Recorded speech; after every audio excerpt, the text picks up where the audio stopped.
मेरा नाम आर्या मेहरा है और मैं कनाडा के शहर मॉन्ट्रियल की सबसे हाई सिक्योरिटी जेल में क्रिमिनल बिहेवियर यूनिट की सीनियर ऑफिसर थी। मेरे काम का मतलब सिर्फ अपराधियों की निगरानी करना नहीं था, बल्कि उनके दिमाग के अंधेरे को समझना भी था। मैंने अपनी जिंदगी में ऐसे ऐसे अपराधी देखे थे जिनकी आंखों में इंसानियत नाम की चीज नहीं बची थी। कोई अपनी बीवी को जला चुका था, कोई पैसे के लिए अपने भाई को मार चुका था, तो कोई बच्चों की तस्करी जैसे गुनाह में शामिल था।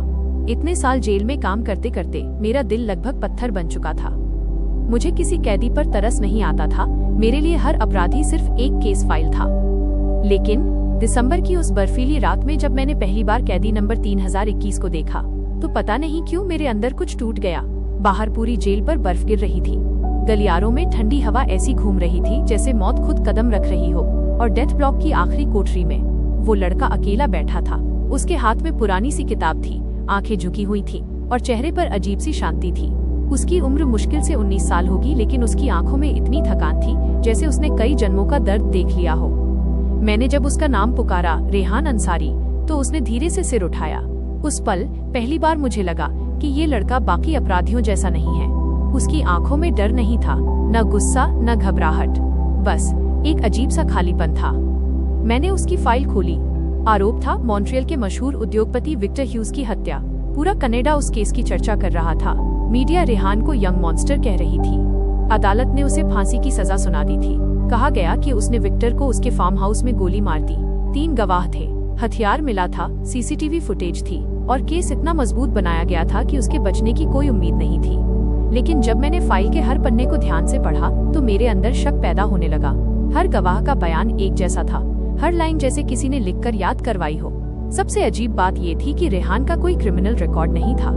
एक गरीब परिवार का सीधा साधा लड़का आखिर करोड़पति बिजनेसमैन को क्यों मारेगा? उसके पीछे कोई ठोस वजह नहीं थी।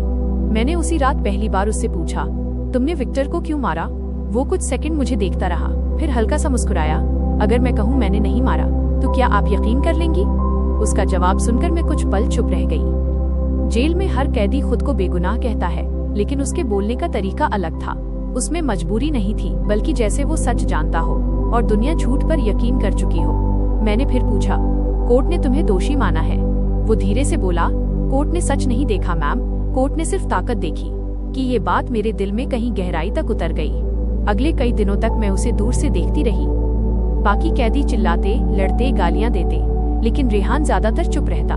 कभी जेल की छोटी लाइब्रेरी में बैठा किताब पढ़ता, कभी किसी बूढ़े कैदी को खाना दे देता। एक दिन मैंने अपनी आंखों से देखा कि उसने अपना पूरा खाना एक बीमार कैदी को दे दिया और खुद खाली पेट बैठा रहा। मुझे गुस्सा आ गया। मैंने कहा, तुम्हें समझ नहीं आता, कुछ दिनों बाद तुम्हारी मौत होने वाली है। वो मुस्कुराया और बोला, भूख उसे ज्यादा लगी थी। उसकी ये बात सुनकर मैं पहली बार अंदर से हिल गई। मौत सामने खड़ी हो और फिर भी कोई दूसरे इंसान के बारे में सोच सके, ऐसा मैंने पहले कभी नहीं देखा था। फिर वो दिन आया जब जेल प्रशासन ने उसकी फांसी की तारीख तय कर दी। सिर्फ 3 दिन बचे थे। नियम के मुताबिक उसकी आखिरी इच्छा पूछी जानी थी। उस रात मैं फाइल लेकर उसकी कोठरी में गई। बाहर बर्फबारी और तेज हो चुकी थी। कोठरी की पीली रोशनी उसके चेहरे पर पड़ रही थी। वो दीवार से टिककर बैठा आसमान को देख रहा था। मैंने धीमे स्वर में कहा, रेहान, आपकी आखिरी इच्छा क्या है? उसने मेरी तरफ देखा, कुछ पल चुप रहा, फिर धीरे से खड़ा हुआ और बोला, क्या मेरी हर आखिरी इच्छा पूरी की जाएगी? मैंने कहा, अगर वो कानून के खिलाफ नहीं हुई तो। वो कुछ सेकंड तक मुझे देखता रहा, फिर बोला, मैं शादी करना चाहता हूँ। मेरे हाथ से फाइल लगभग गिर गई। मुझे लगा मैंने गलत सुना है। क्या? वो बिल्कुल शांत स्वर में बोला, मरने से पहले सिर्फ एक रात। मैं पति बनना चाहता हूँ। मैं जानना चाहता हूँ कि किसी का अपना होना कैसा लगता है। उसकी बात सुनकर मेरे शरीर में जैसे सिहरन दौड़ गई। मैंने गुस्से में कहा, तुम्हें पता है 2 दिन बाद तुम्हें फांसी होने वाली है? उसने बिना पलक झपकाए जवाब दिया, हाँ, तो कौन लड़की तुमसे शादी करेगी? इस बार उसके चेहरे पर हल्की सी मुस्कान आई। अगर दुनिया में सच्चा प्यार बचा होगा तो कोई जरूर आएगी। उसकी ये बात सुनकर मुझे लगा वह पागल हो चुका है। मैंने बाहर आकर अधिकारियों को सब बताया। पूरी जेल में उसकी इच्छा का मजाक उड़ाया जाने लगा। जेल सुपरिटेंडेंट मार्क डैनियल जोर जोर से हंसते हुए बोला, मरने से पहले लड़का फिल्मी हीरो बनना चाहता है, लेकिन कानून के मुताबिक उसकी इच्छा को रिकॉर्ड करना पड़ा।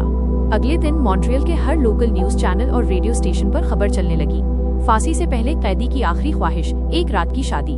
पूरे शहर में सनसनी फैल गई। सोशल मीडिया पर लोग उसका मजाक उड़ाने लगे। कोई कह रहा था वो ड्रामा कर रहा है, कोई कह रहा था वो किसी लड़की को फंसाना चाहता है। लेकिन उसी रात लगभग 11 बजे जेल के मुख्य गेट पर एक लंबी काली कार आकर रुकी। गार्ड भागते हुए मेरे ऑफिस में आए। उनके चेहरे पर घबराहट थी। मैम, एक लड़की आई है। मैंने हैरानी से पूछा, कौन लड़की? गार्ड ने कांपती आवाज में कहा, वो कहती है वो रेहान से शादी करेगी। मेरे पैरों तले जमीन खिसक गई। मैं तुरंत बाहर भागी। जेल के बड़े लोहे के गेट के सामने एक लड़की खड़ी थी। सफेद कोट, हाथ में छोटा बैग, आंखों में अजीब सा सुकून। उसकी उम्र मुश्किल से 22 साल होगी। बर्फ उसके बालों पर गिर रही थी, लेकिन उसके चेहरे पर डर का नाम नहीं था। उसने सीधे मेरी आंखों में देखकर कहा, मेरा नाम एलेना कार्टर है, एलेना कार्टर, और मैं रेहान अंसारी से शादी करने आई हूँ। उस पल पहली बार मुझे महसूस हुआ कि ये कहानी सिर्फ एक कैदी और उसकी आखिरी इच्छा की नहीं थी। इसके पीछे कोई बहुत बड़ा राज छिपा था, जो आने वाले दिनों में हमारी पूरी दुनिया बदलने वाला था। उस रात जब एलेना कार्टर ने जेल के गेट पर खड़े होकर ये कहा कि वो रेहान अंसारी से शादी करने आई है, तो कुछ सेकंड के लिए पूरा माहौल जैसे जम सा गया था। बाहर बर्फ लगातार गिर रही थी। जेल की ऊंची दीवारों पर लगे सर्चलाइट सफेद धुंध को चीर रहे थे और गार्ड्स एक दूसरे का चेहरा देखने लगे थे। मुझे समझ नहीं आ रहा था कि ये लड़की पागल है, मजबूर है, या फिर किसी बहुत बड़े खेल का हिस्सा। मैंने उसे ऊपर से नीचे तक ध्यान से देखा। उसके कपड़े बेहद महंगे थे। उसके जूतों से लेकर हाथ में पकड़े बैग तक सब कुछ बता रहा था कि वो किसी अमीर परिवार से आती है। लेकिन उसकी आंखों में जो दर्द था, वो किसी करोड़पति घर की लड़की का नहीं लग रहा था। मैंने उससे पूछा, क्या तुम जानती हो कि रेहान 2 दिन बाद मरने वाला है? उसने बिना एक पल गंवाए जवाब दिया, मुझे सब पता है, फिर भी तुम उससे शादी करोगी? वो हल्का सा मुस्कुराई। कुछ रिश्तों की उम्र लंबी नहीं होती मैम, लेकिन उनका मतलब पूरी जिंदगी से बड़ा होता है। उसकी ये बात सुनकर मेरे अंदर अजीब सी बेचैनी पैदा हो गई। मैंने उसे अंदर आने दिया। जेल प्रशासन पहले ही इस पूरे मामले को मजाक समझ रहा था, इसलिए किसी ने ज्यादा रोक टोक नहीं की। सुपरिटेंडेंट मार्क डैनियल ने हंसते हुए कहा, ठीक है, लड़के की आखिरी इच्छा पूरी कर दो। वैसे भी कल तक ये लड़की खुद भाग जाएगी। लेकिन पता नहीं क्यों मुझे एलेना को देखकर ऐसा बिल्कुल नहीं लग रहा था। उसकी आंखों में डर नहीं था, जैसे वो किसी बड़े फैसले के साथ यहाँ आई हो। हमने जेल के छोटे से प्रेयर हॉल को तैयार करवाया, वही जगह जहाँ आमतौर पर कैदियों के अंतिम धार्मिक कर्म होते थे। वहाँ एक बूढ़े पादरी को बुलाया गया। पूरी जेल में अजीब सी हलचल थी। कुछ गार्ड मजाक उड़ा रहे थे, कुछ इस घटना को मोबाइल में रिकॉर्ड करने की कोशिश कर रहे थे। लेकिन जब रेहान को हथकड़ियों में वहाँ लाया गया, तो माहौल अचानक शांत हो गया। उसने जैसे ही एलेना को देखा, उसकी आंखों में पहली बार हलचल हुई। वो कुछ सेकंड उसे देखता रह गया। मुझे लगा जैसे वो उसे पहले से जानता हो। एलेना धीरे धीरे उसके सामने जाकर खड़ी हो गई। दोनों कुछ पल तक बिना बोले एक दूसरे को देखते रहे। फिर रेहान बहुत धीमी आवाज में बोला, तुम्हें नहीं आना चाहिए था। एलेना की आंखें भर आईं, लेकिन उसने मुस्कुराकर कहा, अगर आज नहीं आती तो जिंदगी भर खुद को माफ नहीं कर पाती। उस पल मुझे महसूस हुआ कि इन दोनों के बीच कोई पुराना रिश्ता जरूर है, लेकिन वो रिश्ता मोहब्बत से कहीं ज्यादा गहरा था। शादी शुरू हुई। बाहर बर्फ गिरती रही और अंदर जेल के उस छोटे से हॉल में मौत की सजा पाए एक लड़के का निकाह हो रहा था। रेहान के हाथ कांप रहे थे। एलेना लगातार उसे देख रही थी, जैसे वो हर सेकंड को अपनी आंखों में कैद कर लेना चाहती हो। पादरी ने जैसे ही उन्हें पति पत्नी घोषित किया, पूरे हॉल में अजीब सी खामोशी फैल गई। मुझे नहीं पता क्यों, लेकिन मेरी आंखें भी नम हो गई थी। शायद इसलिए क्योंकि मैंने पहली बार किसी कैदी की आंखों में मरने से पहले जीने की इच्छा देखी थी। शादी के बाद नियम के मुताबिक एलेना को रेहान की सेल में भेजा जाना था। बाकी अधिकारी इसे मजाक समझ रहे थे। किसी ने कहा 2 घंटे में लड़की रोती हुई बाहर आ जाएगी। किसी ने कहा उसे समझ आएगा मौत के कैदी के साथ रहना क्या होता है। लेकिन जब मैं एलेना को लेकर डेथ ब्लॉक की तरफ जा रही थी, तो उसके चेहरे पर जरा सा भी डर नहीं था। वो हर कदम बहुत शांति से चल रही थी। मैंने उससे आखिरी बार पूछा, तुम चाहो तो अभी भी वापस जा सकती हो। उसने मेरी तरफ देखकर कहा, कुछ लोग जिंदगी में बहुत देर से मिलते हैं मैम, लेकिन फिर भी सही लगते हैं। उसकी ये बात मेरे दिल में उतर गई। मैंने सेल का दरवाजा खोला। अंदर छोटा सा कमरा था, एक लोहे का बिस्तर, एक पीली ट्यूबलाइट और कोने में पुरानी लकड़ी की मेज। मैं दोनों को अंदर छोड़कर बाहर आ गई और भारी ताला लगा दिया। शुरुआत में सब सामान्य था, गलियारे में सन्नाटा था, लेकिन लगभग 1 घंटे बाद मुझे अंदर से हल्की आवाजें आने लगी, जैसे कोई लकड़ी खिसका रहा हो। पहले मुझे लगा शायद वे दोनों बात कर रहे होंगे, लेकिन कुछ देर बाद आवाजें तेज होने लगी। मैंने गार्ड से पूछा, अंदर क्या हो रहा है? उसने हंसकर कहा, नई शादी है मैम। लेकिन पता नहीं क्यों मेरा दिल घबराने लगा। मैं धीरे धीरे सेल के पास गई। अंदर से बहुत धीमी फुसफुसाहटें आ रही थी। मैं साफ शब्द नहीं सुन पा रही थी, लेकिन ऐसा लग रहा था जैसे वे दोनों किसी चीज की योजना बना रहे हों। तभी अचानक अंदर से किसी चीज के गिरने की आवाज आई। मैं चौकन्नी हो गई। मैंने दरवाजे पर दस्तक दी। सब ठीक है। अंदर कुछ सेकंड सन्नाटा रहा। फिर एलेना की आवाज आई, हाँ मैम, सब ठीक है। उसकी आवाज सामान्य थी, इसलिए मैं वापस लौट आई। लेकिन उस रात पता नहीं क्यों मुझे नींद नहीं आई। करीब सुबह 4 बजे जेल के सायरन अचानक बज उठे। पूरा डेथ ब्लॉक अलार्म से गूंजने लगा। गार्ड्स भागते हुए सेल नंबर 12 की तरफ दौड़ रहे थे। मेरा दिल जोर जोरों से धड़कने लगा। मैं भी दौड़ते हुए वहां पहुंची। जैसे ही मैंने सेल के अंदर देखा, मेरे पैरों तले जमीन खिसक गई। बिस्तर पर दुल्हन के कपड़ों में कोई बैठा था, लेकिन वो एलेना नहीं थी, वो खुद रेहान था। उसने एलेना के सफेद कपड़े पहन रखे थे, चेहरे पर घूंघट था और असली एलेना गायब थी। कुछ सेकंड तक किसी को कुछ समझ ही नहीं आया।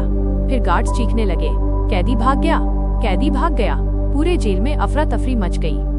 सुपरिटेंडेंट मार्क डेनियल गुस्से से पागल हो चुका था। उसने मुझे पकड़कर चिल्लाते हुए कहा, तुम्हारी निगरानी में ये हुआ है। लेकिन उस वक्त मेरा ध्यान सिर्फ रेहान पर था। वो बिल्कुल शांत बैठा था, उसकी आंखों में डर नहीं था। उसने धीरे से घूंघट हटाया और मेरी तरफ देखकर कहा, अगर किसी इंसान को बचाने के लिए झूठ बोलना पड़े तो क्या वो गुनाह होता है मैम? मैं गुस्से से कांपने लगी। एलेना कहाँ है? वह चुप रहा। तभी पीछे से एक गार्ड भागता हुआ आया। मैम, पीछे के सर्विस गेट का लॉक टूटा हुआ मिला है, कोई लड़की वहाँ से बाहर गई है। मेरा दिमाग सुन्न पड़ चुका था। मतलब ये पूरी शादी, पूरा ड्रामा सिर्फ रेहान को भगाने के लिए था। लेकिन अगले ही पल रेहान ने ऐसी बात कही जिसने मेरे अंदर सब कुछ हिला दिया। उसने धीरे से कहा, वो भागी नहीं है, वो मुझे बचाने गई है। क्या मतलब? उसकी आंखों में पहली बार डर दिखाई दिया। अगर आज सुबह तक वो वापस नहीं आई तो बहुत लोग मर जाएंगे। उस पल मुझे एहसास हुआ कि ये सिर्फ जेल से भागने की कहानी नहीं थी। इसके पीछे कोई बहुत बड़ा और खतरनाक राज छिपा था, जिसके बारे में हम में से कोई कुछ नहीं जानता था। रेहान की वो बात, अगर आज सुबह तक एलेना वापस नहीं आई तो बहुत लोग मर जाएंगे, मेरे कानों में हथौड़े की तरह गूंज रही थी। पूरी जेल में अफरा तफरी मची हुई थी। सायरन लगातार बज रहे थे। गार्ड्स हर गेट पर हथियार लेकर दौड़ रहे थे। कंट्रोल रूम से लगातार आदेश आ रहे थे कि शहर के हर एग्जिट पॉइंट को सील कर दिया जाए। लेकिन उस हंगामे के बीच भी रेहान अजीब तरह से शांत बैठा था। उसकी आंखों में डर जरूर था, मगर वो अपनी गिरफ्तारी या फांसी से नहीं डर रहा था। उसे किसी और बात की चिंता थी। मैं पहली बार समझ गई थी कि ये लड़का सिर्फ जेल से भागने की कोशिश नहीं कर रहा। इसके पीछे कोई ऐसी सच्चाई थी जो अब तक हम सबसे छुपाई गई थी। मैंने गार्ड्स को बाहर जाने का इशारा किया और खुद सेल के अंदर चली गई। लोहे का दरवाजा बंद होते ही मैंने रेहान का कॉलर पकड़ लिया। साफ साफ बताओ, एलेना कहाँ गई है? उसने मेरी आंखों में देखते हुए कहा। उसके पास सिर्फ 5 घंटे हैं। किस बात के 5 घंटे? वो कुछ सेकंड चुप रहा, फिर धीरे से बोला, विक्टर ह्यूज की मौत कोई साधारण हत्या नहीं थी मैम, वो एक बहुत बड़े नेटवर्क का हिस्सा था। मेरा दिल तेजी से धड़कने लगा। उसने आगे कहा, विक्टर सिर्फ बिजनेसमैन नहीं था, वो यूरोप और कनाडा के बीच होने वाली ह्यूमन ट्रैफिकिंग, अवैध मेडिकल एक्सपेरिमेंट्स और हथियारों की सप्लाई का सबसे बड़ा चेहरा था। उसकी कंपनी सिर्फ दिखावा थी, असली काम उसके प्राइवेट वेयरहाउस में होता था। उसकी बात सुनकर मेरे रोंगटे खड़े हो गए। मैंने तुरंत कहा, अगर ये सच था तो तुमने कोर्ट में क्यों नहीं बताया? वो कड़वी हंसी हंस पड़ा, क्योंकि कोर्ट में बैठे आधे लोग उसी के आदमी थे। उसकी आंखों में नफरत साफ दिखाई दे रही थी। मैंने सच बोलने की कोशिश की थी, लेकिन हर सबूत गायब हो गया, हर गवाह खरीदा जा चुका था। मुझे सिर्फ इसलिए जिंदा रखा गया क्योंकि उन्हें लगा मैं डर जाऊंगा। मैं स्तब्ध खड़ी थी। उसने आगे बताया कि 3 साल पहले उसकी छोटी बहन सना अचानक गायब हो गई थी। पुलिस ने कहा वो घर छोड़कर भाग गई होगी, लेकिन रेहान को हमेशा शक था कि उसके साथ कुछ गलत हुआ है। महीनों तक तलाश करने के बाद उसे पता चला कि मॉन्ट्रियल के बाहरी इलाके में बने कुछ प्राइवेट वेयरहाउस में गरीब परिवारों की लड़कियों को बंद करके रखा जाता है। वहाँ से उन्हें दूसरे देशों में भेजा जाता था। रेहान ने खुद वहाँ जाने की कोशिश की और उसी दौरान उसकी मुलाकात एलेना से हुई। मैं हैरानी से उसे देखती रह गई। एलेना कौन है? इस बार उसकी आंखें नम हो गईं। विक्टर ह्यूज की बेटी। मेरे हाथ सुन पड़ गए। मुझे यकीन ही नहीं हुआ कि जिस आदमी की हत्या के आरोप में रेहान को फांसी दी जा रही थी, उसी आदमी की बेटी उससे शादी करके उसे बचाने आई थी। रेहान ने धीरे धीरे पूरी कहानी बतानी शुरू की। एलेना बचपन से अपने पिता के बिजनेस को लेकर सवाल करती थी। उसकी माँ की मौत भी रहस्यमय तरीके से हुई थी। आधिकारिक रिपोर्ट में उसे आत्महत्या कहा गया, लेकिन एलेना को हमेशा लगता था कि उसकी माँ ने अपने पति के काले धंधों का सच जान लिया था और इसलिए उन्हें रास्ते से हटा दिया गया। धीरे धीरे एलेना ने अपने पिता की असली दुनिया देखनी शुरू की। आलीशान पार्टियों के पीछे छिपे खतरनाक लोग, रात के अंधेरे में गायब होने वाली लड़कियां, नकली मेडिकल कंपनियों के नाम पर होने वाले अवैध प्रयोग। उसने सब देखा था, लेकिन वो अकेली थी, उसके पास सबूत नहीं थे। तभी उसकी मुलाकात रेहान से हुई। रेहान अपनी बहन को ढूंढते ढूंढते विक्टर के एक गोदाम तक पहुंच गया था। वहां उसने अपनी आंखों से उन लड़कियों को देखा जिन्हें कैद करके रखा गया था। वो पुलिस के पास गया, लेकिन पुलिस ने उसकी शिकायत दर्ज तक नहीं की। उसी रात एलेना चोरी छिपे उससे मिली। उसने पहली बार किसी बाहरी इंसान को अपने पिता का सच बताया। दोनों ने मिलकर सबूत इकट्ठा करने शुरू किए। कई महीनों तक वे छुप छुप कर काम करते रहे। एलेना अपने पिता के ऑफिस से फाइलें चुराती, रेहान उन्हें कॉपी करके अलग जगह छुपा देता। लेकिन फिर वो रात आई जिसने सब कुछ बदल दिया। रेहान ने बताया कि विक्टर को उनके बारे में पता चल गया था। उसने एलेना को अपने फार्म हाउस बुलाया। वहाँ उसका सामना अपने पिता से हुआ। विक्टर ने साफ कहा कि अगर उसने मुंह खोला तो वो रेहान और उसकी पूरी फैमिली को खत्म कर देगा। उसी रात रेहान भी वहाँ पहुँच गया था। दोनों के बीच भयानक लड़ाई हुई, लेकिन विक्टर की मौत रेहान के हाथों नहीं हुई थी। असली गोली विक्टर के अपने आदमी ने चलाई थी। क्यों? मैंने पूछा। रेहान बोला, क्योंकि विक्टर अब उनके लिए खतरा बन चुका था। बहुत सारे लोग उसके खिलाफ सबूत इकट्ठा कर रहे थे। उसकी मौत से पूरा नेटवर्क बच सकता था और दोष मेरे सिर पर डालना सबसे आसान था। मैं सन्न रह गई। मतलब पूरा केस पहले से सेट किया गया था, गवाह खरीदे गए थे, पुलिस खरीदी गई थी, कोर्ट को झूठ दिखाया गया था और एक निर्दोष लड़का मौत का इंतजार कर रहा था। तभी अचानक कंट्रोल रूम से तेज आवाज आई। एक गार्ड भागता हुआ अंदर आया। मैम, शहर के बाहर पुराने डॉकयार्ड में गोलीबारी हुई है। मेरा दिल धड़क उठा। क्या? सीसीटीवी में एलेना कार्टर दिखाई दी है और उसके साथ हथियारबंद लोग भी हैं। रेहान तुरंत खड़ा हो गया। उसकी आंखों में डर साफ दिखाई देने लगा। उन्होंने उसे ढूंढ लिया। मैं चिल्लाई, कौन लोग? उसने कांपती आवाज में कहा, विक्टर का नेटवर्क अभी खत्म नहीं हुआ मैम। असली लोग अभी भी बाहर हैं और एलेना के पास उनके खिलाफ सारे सबूत हैं। उसी पल मुझे समझ आया कि एलेना जेल से भागी नहीं थी। वो उन फाइलों को लेने गई थी जिन्हें उसने सालों पहले छुपा कर रखा था। वही सबूत जो पूरे नेटवर्क को खत्म कर सकते थे। लेकिन अब वे लोग उसके पीछे थे। मैंने तुरंत गार्ड्स को गाड़ी निकालने का आदेश दिया। सुपरिटेंडेंट मार्क डेनियल मुझे रोकने लगा। तुम पागल हो गई हो? यह कैदी तुम्हें बेवकूफ बना रहा है। लेकिन इस बार मुझे पहली बार रेहान की आंखों में झूठ नहीं दिख रहा था। मैंने फैसला कर लिया, मैं खुद उस डॉकयार्ड जाऊंगी। तभी रेहान ने मेरा हाथ पकड़ लिया और धीरे से कहा, अगर एलेना को कुछ हो गया तो मेरी फांसी से पहले मैं अंदर ही मर जाऊंगा। उसकी आंखों में पहली बार आंसू थे। उस पल मुझे एहसास हुआ, ये कहानी सिर्फ बेगुनाही की नहीं थी। ये दो ऐसे लोगों की कहानी थी जिन्होंने पूरी दुनिया के खिलाफ जाकर सच बचाने की कोशिश की थी और अब सच की कीमत उनकी जान बनने वाली थी। उस रात मॉन्ट्रियल की सड़कें बर्फ से ढकी हुई थीं, लेकिन मेरे अंदर ऐसा तूफान चल रहा था जिसे शब्दों में बयान करना मुश्किल था। जेल की गाड़ी तेज रफ्तार से पुराने डॉकयार्ड की तरफ भाग रही थी और मेरे दिमाग में सिर्फ एक ही बात घूम रही थी, अगर रेहान सच बोल रहा है तो हमने एक बेगुनाह लड़के को फांसी की सजा दे दी थी। मेरे साथ 4 सशस्त्र गार्ड थे, लेकिन मुझे अंदर से डर लग रहा था। डर गोलियों का नहीं, डर उस सच का था जो शायद आज रात सामने आने वाला था। दूसरी तरफ जेल में मार्क डैनियल लगातार अधिकारियों से संपर्क कर रहा था।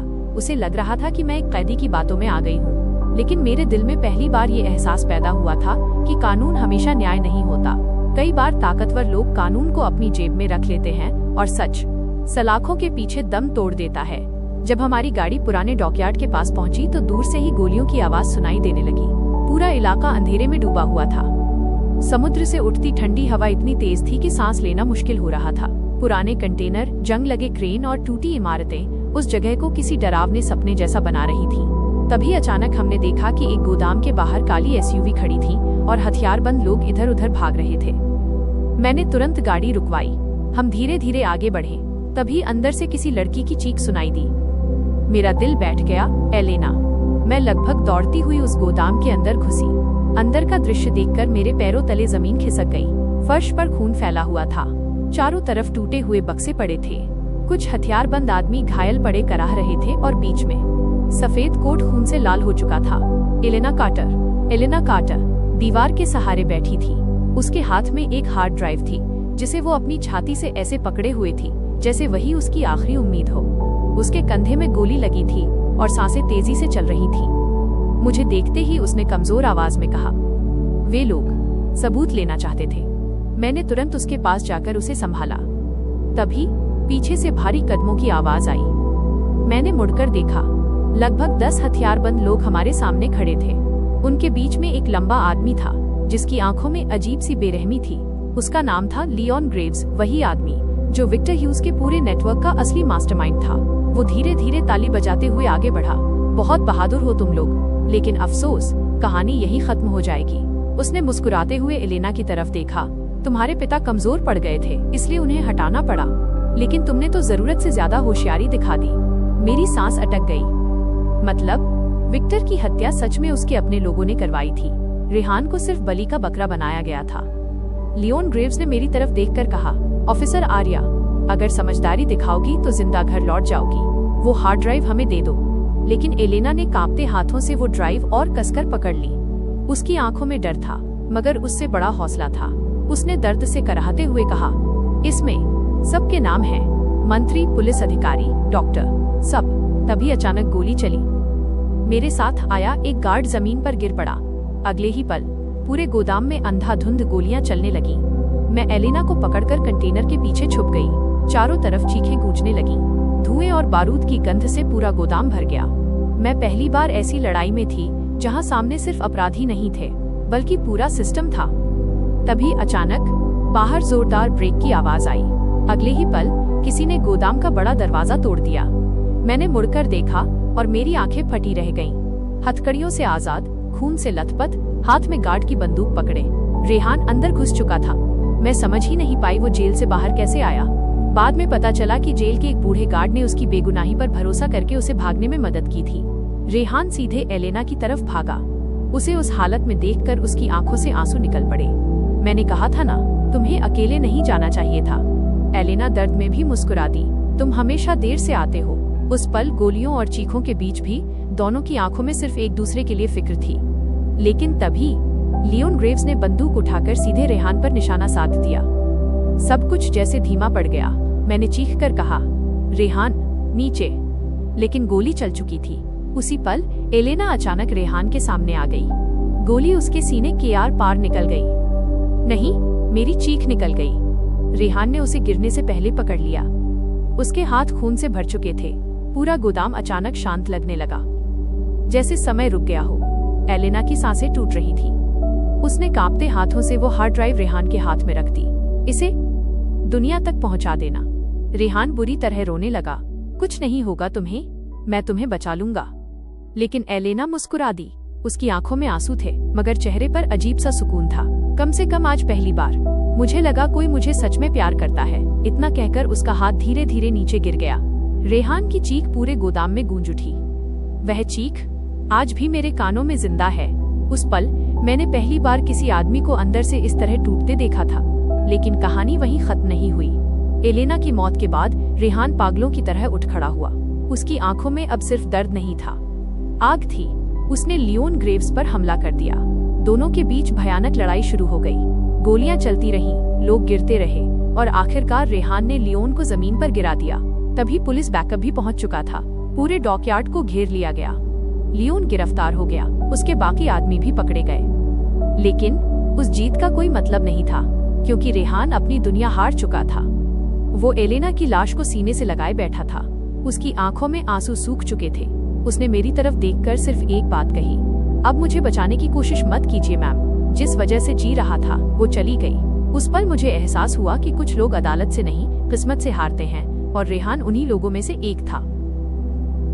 एलेना की मौत के बाद जैसे सब कुछ बदल गया था। पुराने डॉकयार्ड में हुई उस मुठभेड़ ने पूरे कनाडा को हिलाकर रख दिया। मीडिया जो कल तक रेहान अंसारी को खूंखार हत्यारा कह रही थी, वही अब उसे सिस्टम का शिकार बताने लगी थी। लियोन ग्रेव्स की गिरफ्तारी के बाद एक एक करके इतने बड़े नाम सामने आने लगे कि सरकार तक हिल गई। पुलिस अधिकारी, बिजनेसमैन, डॉक्टर, मंत्री, हर कोई उस गंदे नेटवर्क से जुड़ा हुआ निकला जिसका इस्तेमाल गरीब लड़कियों की तस्करी, अवैध मेडिकल एक्सपेरिमेंट्स और हथियारों की सप्लाई के लिए किया जाता था। विक्टर ह्यूज सिर्फ उस खेल का चेहरा था, असली खिलाड़ी पीछे बैठे थे। एलेना की दी हुई हार्ड ड्राइव में हजारों फाइलें थी, वीडियो रिकॉर्डिंग, बैंक ट्रांजैक्शन, गुप्त मीटिंग्स की क्लिप्स। इतने सबूत थे कि कोई भी अदालत अब सच से मुंह नहीं मोड़ सकती थी।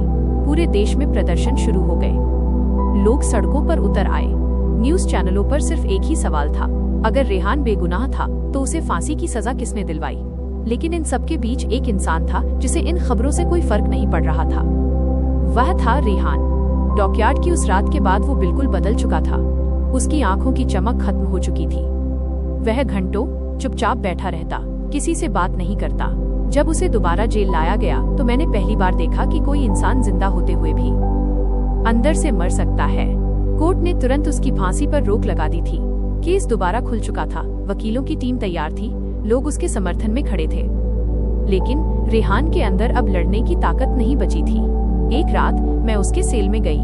बाहर हल्की बर्फ गिर रही थी, वही पीली ट्यूबलाइट, वही ठंडी दीवारें। लेकिन इस बार वो लड़का अलग था। वो जमीन पर बैठा, एलेना की अंगूठी को अपनी हथेली में पकड़े हुए था। मैंने धीरे से कहा, तुम बच सकते हो रेहान, अब सबूत हमारे पास हैं। वो हल्का सा मुस्कुराया। बचकर करूंगा क्या मैम? उसकी आवाज इतनी टूटी हुई थी कि मेरा दिल कांप गया। जिस इंसान ने पहली बार मुझे इंसान समझा, वो चली गई। मैं कुछ नहीं बोल पाई। उसने आगे कहा, जानती है सबसे अजीब बात क्या है? पूरी दुनिया अब मुझे बेगुनाह कह रही है, लेकिन जिस दिन मुझे फांसी की सजा मिली थी, उस दिन सिर्फ एलेना को यकीन था कि मैं निर्दोष हूँ। उसकी आंखों से आंसू बहने लगे। वो चाहती तो आराम की जिंदगी जी सकती थी, लेकिन उसने मेरे लिए अपने पिता के खिलाफ लड़ाई लड़ी और आखिर में अपनी जान भी दे दी। मैं पहली बार उसके सामने खुद को अपराधी महसूस कर रही थी, क्योंकि कहीं न कहीं मैं भी उसी सिस्टम का हिस्सा थी जिसने उसकी जिंदगी बर्बाद कर दी थी।